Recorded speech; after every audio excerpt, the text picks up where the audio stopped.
جی تو السلام علیکم تمام بھائیوں کو میری طرف سے السلام علیکم۔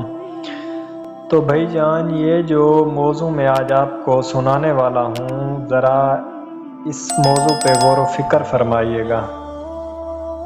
ایک بار سلطان محمد بیکڑ علماء کی مجلس میں بیٹھا تھا۔ علماء قرآن کی عظمت پر بات کر رہے تھے۔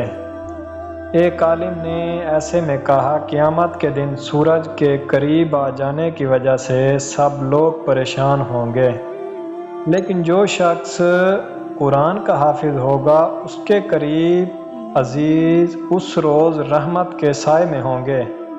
سورج کی حرارت تو اس پر اثر انداز نہ ہوگی۔ سلطان نے یہ سن کر ایک سرد آہ بھری اور کہا، افسوس ہمارے بیٹوں میں سے کوئی یہ سعادت حاصل نہ کر سکا کہ قیامت کے دن سورج کی تپش سے بچ جاتا۔ اس مجلس میں سلطان کا بیٹا خلیل بھی موجود تھا۔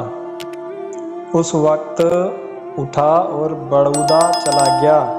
وہاں ان کی جاگیر تھی۔ اس نے وہاں قرآن حفظ کرنا شروع کر دیا۔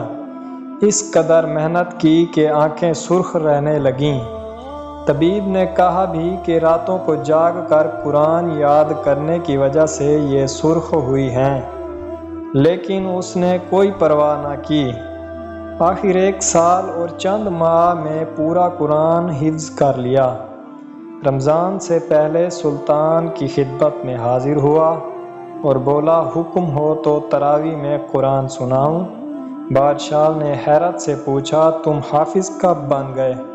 یہ کیسے ہو گیا؟ شہزادہ خلیل نے سارا واقعہ سنا دیا۔ بادشاہ بیٹے سے لپٹ گیا، آنکھوں میں آنسو آ گئے، اللہ تعالیٰ کا شکر بجا لایا۔ خلیل نے تراویح میں پورا قرآن سنایا۔